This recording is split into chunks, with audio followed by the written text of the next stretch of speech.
bought this building, it was just a big empty church. Nothing was in here. It was just a big empty building. I mean, just brick walls and all. That's all. There was nothing here. And it had been here for years. We've been driving by, and they first started this thing in '82. And we would drive by, we said, hey, instead of building a center next to our property over there, why don't we buy this one? Well, we bought this place, and for the size, we had to put everything in there. We put $300,000 worth of work inside. But we used to have our first programs, big programs here for fundraisers, and the walls, there was nothing on the walls. We had some little lights, and that was it. It was a baptismal pool downstairs. It would fill up with water. And the little house right next door where Brother Tufayl was living, wasn't nobody living there, so we didn't have bathrooms here, so we'd just go over there and use the bathroom. We'd have somebody say, you gotta go to the bathroom, come on over here and use that bathroom. It wasn't legal, but who cares? So anyway, okay, but now you gotta look at what's going on. About schools and education, anybody will tell you we had the best school here for 10 years. The best Islamic school, and everybody that went to this school, they go somewhere, I don't know, half of them done graduated, some of them done graduated from universities. Everybody, the kids, they love this school. We used to have to send them home. Why y'all gotta go, you know, because they liked school. That's the key to education. If the kids like school and they like each other, right? And we had reasonable teachers, right? And the teachers were like old-time black teachers, and they used to their goal was to make sure the children were well educated. And so they were well educated, you know. And I think we might have spent on our own at least $400,000 or $500,000 extra, because if people didn't have the money, if they started, we wouldn't. Some of the people in the school, they wanted to run it like a regular school. I told them, we can't run it like that. I said, I want to run a school that I would have been happy in as a kid. So when somebody messed up, I'd take them and drive them around and go get ice cream and stuff. Well, that's when I was a kid. That's what I would, instead of going sitting in the principal's office, so they took me off the principal. They say, yeah. Anyway. And they wanted to do all kind of stuff because they wanted to run it like their school. You know, our children were nice and clean cut. One of the little brothers had a little butter knife in his pack. You get on that thing, you know, ride with all them Negroes. He just had a little knife, and they wanted to suspend him. I said, you can't suspend him. It's just a little butter knife. And you see the Negroes on the thing he rides with. And you know, the Muslim kids are clean cut, and you know, got all their books. What the heck? So, again, and if somebody couldn't pay it, well, we just pay it ourselves. Okay, you got to imagine the blessings from that. The blessings that, to educate somebody, to be involved in it, and geographical, having where we live close together. So we bought that place, and the place down there. And we bought the big lot across the street. And we bought all of that stuff by 2003 or 4. This was 94. So by 2004, we had everything that we have here. Of course, after that, boss man comes in and tries to slow things down.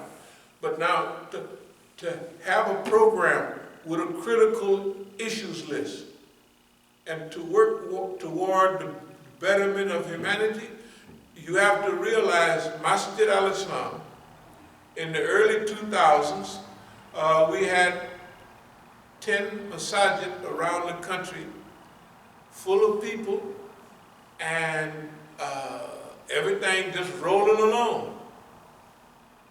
We haven't increased here since 2004, 3 or 4. You know, we haven't increased it, but we know where we're going. You got to remember, this was 93 and 94. This, what we did here, is where we wound up from there within less than 10 years. In less than 10 years, we had did everything you see around here, right? It's been 16 years since we made visible progress. If you looked at Masjid al-Islam, it was the most important masjid in this region. From demonstrations, right? We managed demonstrations. We managed all the security at all of the places that I always think of that one of those big marches, demonstrations we had downtown.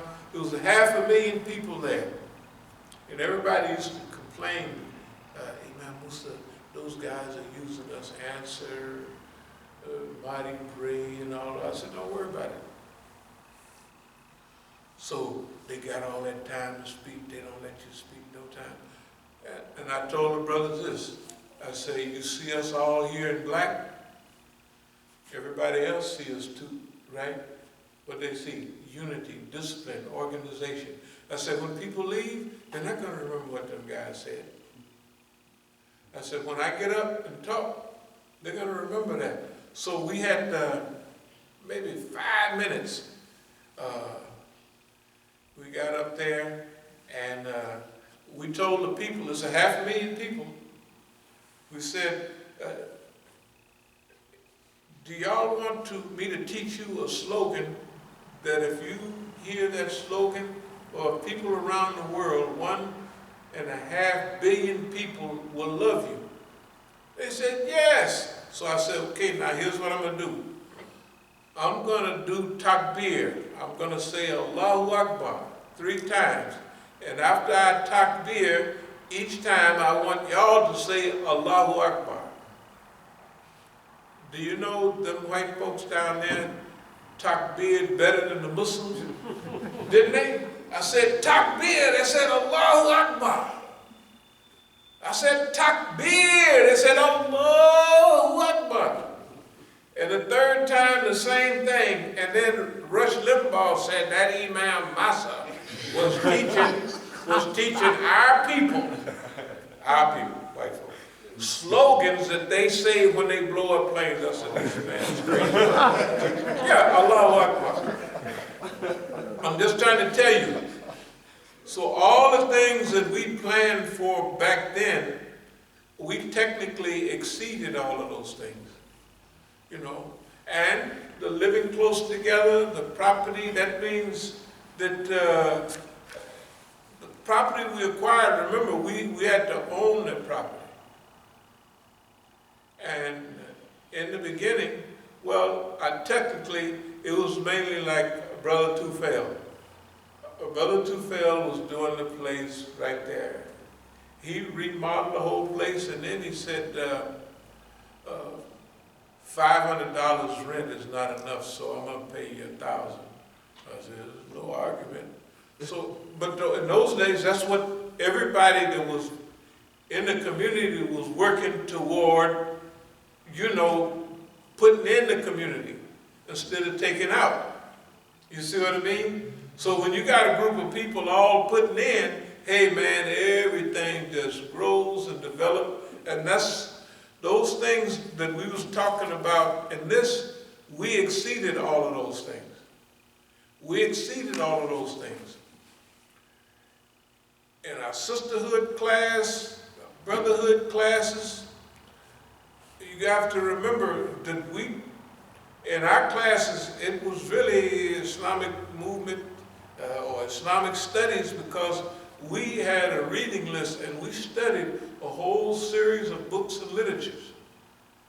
Everybody that was active here was like? And Brother Tufayl told me, he said he would go out sometime and he had to talk to some of those guys at these Islamic places. He said, I don't give them credit for nothing. None of them, what he was saying was, none of these guys are superior in Islamic knowledge or anywhere than we are. And he used to say that all the time. Yeah, because sometimes for certain reasons. So, there's no waste in nature. Absolutely no waste in nature. Now I'm going to come to something that we can settle in on. It's called conflict resolution and negotiated settlement. Who will that be with? Well, you know, years ago we went down and we talked to the FBI. And they didn't like to talk because I was telling them that one thing or another. And one of the guys walked out when he asked, he said, so if there was something going on, you wouldn't tell us? Excuse the language. I said, hell no, I wouldn't tell you. I said, y'all are worse than whoever that would be. I said, I wouldn't tell you nothing. I said, I would stop them. If I saw somebody trying to do something, burn a church or do this, I said, I would stop it myself. But I wouldn't tell you, I would not tell you because you're worse than them. Talking about the FBI, which they are. I said, you're worse than they are. So one of them got up and walked out, you know. Because here's the reason he walked out. He thought I was going down there to secretly become a snitch. Because all the pressure that they would put, they was thinking nobody's ever handled it like that. So actually I was using the conflict resolution to become an FBI. They're used to that. They're used to that. I was telling the guy, I said, yeah, when I was in the gangster world, I wanted to be like Al Capone. He said, well, you would have been a federal informer. I said, no, the Hollywood Al Capone, not the real one. You know, not the real one. Died of syphilis in the penitentiary. No, I don't want to. I want to be the one y'all showed me on TV. Big Al. So the first project for this Brother Tufayl Strategic Command Center, and remember, that's in operation now. That's what we're doing now. The buildings, we get them together, that's fine. But the first project is dedicated to him. So what are we going to do? Outline a presentation. The code name is America the Good. That we're going to present all the legal work that you see, what they've done over the last years. We're going to say to them, we want you, FBI, to follow all of this up, run it through your court system, give us our $100 million, and then just leave us alone. Just stay out of our business. Because see, it's going to take at least $100 million to do the things that we want to do. Now, you would think this group, $100 million for niggas, that's a lot of money. What are they going to do with all of that? They're going to go crazy, they're going to do this. No, we have been doing this for 40 years. If you knew the amount of money and time they spent on us, you would be shocked. They've already spent way over $100 million on us. So here's the agreement. You take care of all of this, and when you take care of it, you know, you just say, well, we've did a little research and we found that the Bank of America and the Oakland Police, and us too a little bit. They don't want to put their stuff in there, but they have to be semi-real. about what they've been doing. The COINTEL program, basically. When we say we have to teach the people why they're happy, they don't know that all the Black Lives Matter and don't shoot and all of that, that those people are mostly their people. When our Masjid in California and other places, boss man can start to open up a building right next door and fill it up with people in 20 minutes. Boss man can. Okay? We don't want to be bothered with all the stuff we talk about. We want to do it. We don't want to be bothered with him coming around like, well, we don't trust what you're doing, and you're up to something. I told boss man when I was the FBI last time, I said, yeah, well, here's what we want to do. I said, we want to change the place across the street. We want to turn it into, transitional housing for people when they get out of prison. You want to do that? You want to do that? I said, but you can, and then he stopped himself. But you would have some authority over those people, and you could get them to do something. I said, man, y'all is crazy. That's when this idea about mushrik, sarafa, came up. Way back then, that you're wasting all of your people and you're wasting all your talent, man. You got all these problems and you're wasting. Now, what does the election and all that stuff have to do with it? Of course they lied, just like the Quran said they lied. But there's an ayat in Quran, and we kind of stick to, go thou to Pharaoh, for he had indeed transgressed all bounds. He had become tagut. It uses the word tada. And say to him, wouldest thou that thou should be purified from sin? And that I guide thee to thy Lord, so thou shouldest fear him. Then did Moses show him outside. So Moses, there's another ayat I've been looking for. It said, go to Pharaoh and say nice words to him. Anybody remember that? Yeah. Perchance he may listen. If anybody can remember where to find that, I've been looking all day and I can find everything but that. So, but it tells Musa, go to Pharaoh, say nice words to him. Perchance he might reflect, or he might now, in fact, one of the Negro imams up in Brooklyn.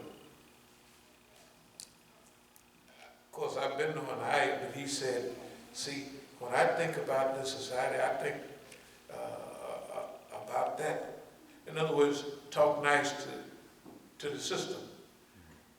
We had talked nice to the system 50 times already. This is the 300th time.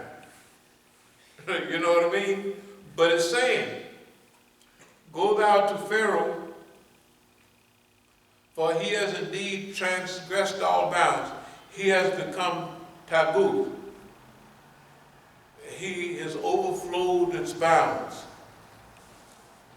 And so, the vocabulary stresses he's overflowed, he's crossed all of legal bounds, and then so that you may be purified. Tazakka, he purified himself. Get purified. Zakah, like zakah, we give zakat, it means to increase, to grow, right? And it means purification. You give some of the money that you've earned away, so it purifies the rest of it. It cleanses it up. That's technically what it means. So, go to Pharaoh. So, when we do what we're doing, we're following the Quranic prescription. What we're doing right now, Well, we're going to Pharaoh's assistant. We're going to the system, to the FBI, the most well-known agencies, right, of the system, and we're putting forth this proposal. They take it, they don't, it don't make no difference. Of course, we know that usually they don't, but it's our job to go and put the proposal before them. Just in case they might have listened to what we told them years ago. Or just in case they might feel like paying attention. Or just in case a few percentage of the FBI agents may finally understand that they don't control their own government. What was that? You found it? Yeah. What ayat was it? I had 43 and 44. Okay, would you read it? Go both of you to Pharaoh, for he has indeed transgressed all bounds. Right. But speak to him mildly, perchance he may take warning. Yeah, that's it. That's the one. That's the one. Just imagine. That's what we're doing. Now, people might say, man, you going to the FBI. They the ones that instituted the COINTEL program. They done did this and they done did that. Well, some of them realize that they don't control their own environment. Don't you know some of them FBI agents, they know Flight 800. They know a missile out there. They know that there ain't no Muslims blew up all of them. They know, some of them know it, right? They know it. So, and they know that they stole this land from Indians, enslaved all of us and worked us to death, and we ain't got nothing, and they know that. You see what I mean? And some of those Europeans do not like being controlled by Zionists. You got to look at it now. The newspapers, Zionists, everything, what is it? They present a picture of reality and everybody act according to that picture, not the reality, right? They act according to the picture they have presented. We have to prevent that boss man, the enemy of my enemy is my friend. At this time, the biggest enemy of the world is a Zionist, right? We have to tell them, we already know. I'm going to tell them, look, we already know. I don't care whether you like it or not, whether you believe it or not, but we're going to try to speak words of kindness.